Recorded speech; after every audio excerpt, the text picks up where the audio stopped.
اعوذ باللہ من الشیطان الرجیم بسم اللہ الرحمن الرحیم وَإِذْ أَخَذْنَا مِيثَاقَ بَنِي إِسْرَائِيلَ لَا تَعْبُدُونَ إِلَّا اللَّهَ، اور یاد کرو جب ہم نے بنی اسرائیل سے عہد لیا تھا کہ تم نہیں عبادت کرو گے کسی کی سوائے اللہ کے، وَبِالْوَالِدَيْنِ إِحْسَانًا وَذِي الْقُرْبَى وَالْيَتَامَى وَالْمَسَاكِينِ، اور والدین کے ساتھ نیک سلوک کرو گے، اور رشتہ داروں قرابت داروں کے ساتھ بھی نیک سلوک کرو گے، اور یتیموں کے ساتھ اور محتاجوں کے ساتھ بھی، وَقُولُوا لِلنَّاسِ حُسْنًا، اور لوگوں سے اچھی طرح سے اچھی بات کہو گے، وَأَقِیمُوا الصَّلَاةَ وَآتُوا الزَّکَاةَ ثُمَّ تَوَلَّیْتُمْ إِلَّا قَلِیلًا مِّنکُمْ وَأَنتُم مُّعْرِضُونَ، اور نماز قائم کرو گے اور زکوٰۃ ادا کرو گے، پھر تم اس وعدے سے پھر گئے سوائے تم میں سے تھوڑے سے لوگوں کے، اور تم ہو ہی پھر جانے والوں میں سے۔ السلام علیکم ورحمۃ اللہ وبرکاتہ۔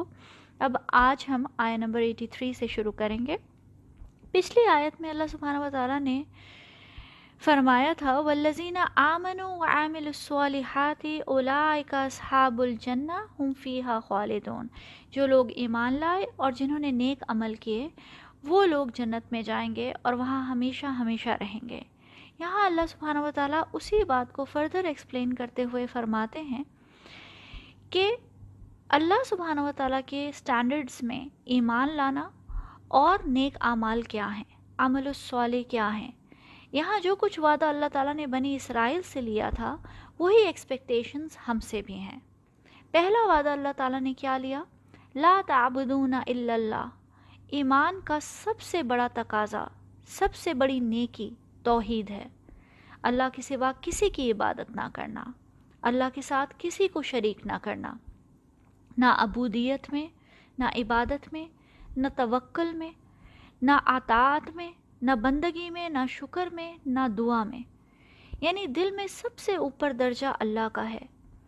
یہ نہیں کہ اللہ کے سوا کسی کی اطاعت کی نہیں جا سکتی یا کسی کا شکر ادا نہیں کیا جا سکتا، یہ بھی نہیں کہ کسی پہ بھروسہ نہیں کیا جا سکتا اور کسی سے محبت نہیں کی جا سکتے، یہ سب کچھ ممکن ہے اور حلال ہے، لیکن اللہ سبحانہ وتعالیٰ سے زیادہ نہیں۔ اللہ تعالیٰ ہر معاملے میں انسان کے لیے فرسٹ پرائرٹی ہے۔ پھر اللہ تعالیٰ کی توحید اور عبادت کے بعد اس آیت کا فوکس ہے حسن سلوک، نیک اخلاق، کہ کون کون کس درجے میں ہمارے نیک اخلاق کا مستحق ہے۔ سب سے پہلے حسن سلوک کے لیے ٹاپ پرائرٹی اللہ تعالیٰ نے والدین کو دی ہے۔ بہت بار اللہ سبحانہ وتعالیٰ نے قرآن میں اپنی عبادت کا حکم دیا اور پھر والدین کے ساتھ احسان کرنے کا حکم دیا۔ احسان ایسی اچھائی، ایسا نیک سلوک ہے جو above and beyond the call of duty ہو، ایسی نیکی جس کی آپ سے امید یا ایکسپیکٹیشن نہیں تھی لیکن پھر بھی آپ وہ نیکی کریں اور بہت ہی احسن طریقے سے کریں۔ اصل بات یہ ہے کہ اللہ سبحانہ وتعالیٰ کے جتنے احسانات ہم پر ہیں وہ ہم دیکھ نہیں سکتے، وہ غیب میں ہیں، لیکن جب بچہ پیدا ہوتا ہے تو اسے اللہ تعالیٰ جو کچھ دینا چاہتے ہیں وہ اس کے ماں باپ کے ذریعے اسے دیتے ہیں، جیسے ایک بچے کا رزق، اس کی حفاظت، اس کی نشو و نما، اس کی تربیت، تعلیم، محبت، سب کچھ اسے ماں باپ کے ذریعے ملتا ہے۔ جو بندہ ماں باپ کے تمام احسانات دیکھ کر بھی ان کا شکر گزار نہیں ہو سکتا تو وہ اللہ تعالیٰ کا کیسے شکر گزار ہو سکتا ہے؟ کیونکہ اللہ سبحانہ وتعالیٰ کے تمام احسانات، تمام نوازشیں اور عنایتیں تو غیب کا حصہ ہیں، وہ تو انسان کو نظر نہیں آ رہی۔ جو ماں باپ کے ساتھ نیک سلوک اور احسان نہیں کر سکتا وہ اللہ کی عبادت میں احسان کے درجے پہ کیسے پہنچ سکتا ہے؟ پھر دوسرے درجے پہ نیک سلوک رشتہ داروں کے ساتھ ہے، یعنی میاں بیوی، اولاد، پھر بہن بھائی، قرابت دار، رشتہ دار۔ ماں باپ کے بعد ہمارے نیک سلوک کے سب سے زیادہ حقدار یہ لوگ ہیں۔ حضرت ابو ہریرہ رضی اللہ عنہ سے روایت ہے کہ ایک شخص نے پوچھا اللہ کے رسول صلی اللہ علیہ وسلم، لوگوں میں سے میری طرف سے حسن معاشرت یعنی نیک اخلاق اور حسن سلوک کا سب سے زیادہ حقدار کون ہے؟ آپ صلی اللہ علیہ وسلم نے فرمایا تمہاری ماں، پھر تمہاری ماں، پھر تمہاری ماں، اور پھر تمہارا باپ، پھر جو تمہارا زیادہ قریبی رشتہ دار ہو، پھر جو اس کے بعد تمہارا قریبی ہو۔ اسی ترتیب سے آگے حقدار بنتے چلے جائیں گے۔ یہ صحیح مسلم کی روایت ہے 6501۔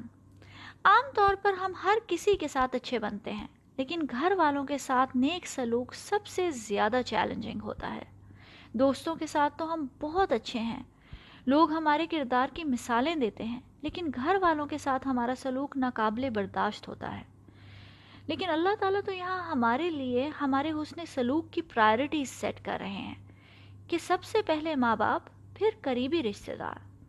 نبی اکرم صلی اللہ علیہ وسلم نے فرمایا، خیرکم خیرکم لأہلہ وانا خیرکم لأہلی۔ تم میں سے بہترین شخص وہ ہے جو اپنے گھر والوں کے ساتھ سب سے اچھا ہو، اور میں اپنے گھر والوں کے ساتھ سب سے بہتر ہوں۔ پھر اس پرائرٹی لسٹ میں ہمارے حسن سلوک کے مستحق ہیں یتیم اور مسکین۔ ہم عام طور پہ اپنی برابری کے لوگوں کے ساتھ حسن سلوک رکھتے ہیں، غریبوں کو تو بس ہم پیسے دیتے ہیں، اور وہ بھی اکثر ڈانٹ کے۔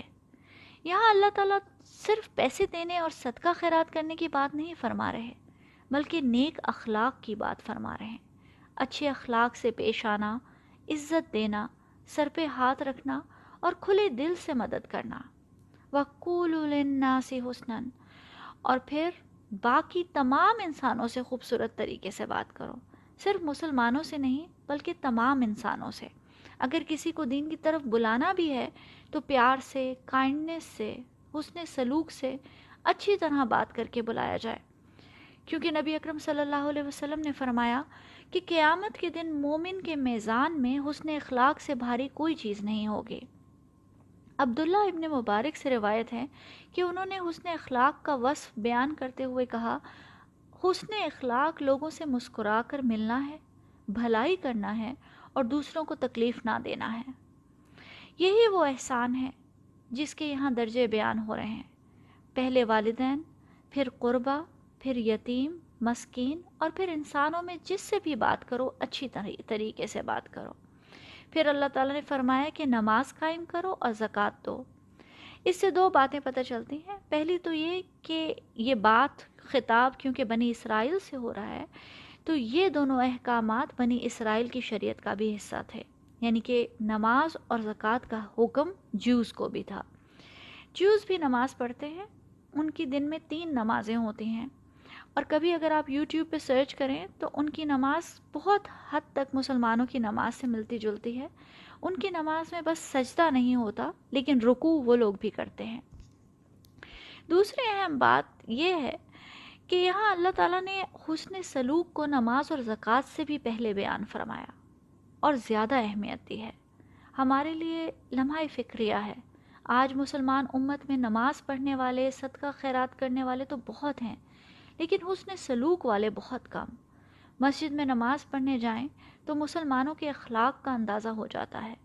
جو بہنیں اور آنٹیاں سب سے زیادہ اسلامی نظر آ رہی ہوتی ہیں، وہ اتنی ہی زیادہ غصے میں بھی ہوتی ہیں، ہر کسی پہ تکفیر کے فتوے لگا رہی ہوتی ہیں، اور سب کو بتا رہی ہوتی ہیں کہ کس کی نماز ہوئی ہے اور کس کی نماز نہیں ہوئی۔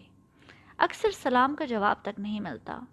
نبی اکرم صلی اللہ علیہ وسلم نے فرمایا کہ مسلمانوں کا دوسرے مسلمانوں کو دیکھ کر مسکرانا بھی صدقہ ہے۔ پھر اللہ تعالیٰ فرماتے ہیں، ثم تولیتم الا قلیلا منکم وانتم معرضون، پھر تم اس سے پھر گئے سوائے تم میں سے تھوڑے سے لوگوں کے، اور تم ہو ہی پھر جانے والے۔ آج یہ بات ہم پر بھی عائد ہوتی ہے، صرف بنی اسرائیل پہ نہیں۔ ہم بھی اللہ تعالیٰ کے وعدوں سے پھر گئے ہیں۔ اللہ تعالیٰ سے دعا ہے کہ وہ ہمیں ان تھوڑے لوگوں میں سے بنائے جو اللہ کے وعدے پہ قائم رہنے کی کوشش کرتے رہتے ہیں اور اپنی عبادت کے ساتھ ساتھ اپنے اخلاق پر بھی نظر رکھتے ہیں۔ آمین یا رب العالمین۔ السلام علیکم ورحمۃ اللہ وبرکاتہ۔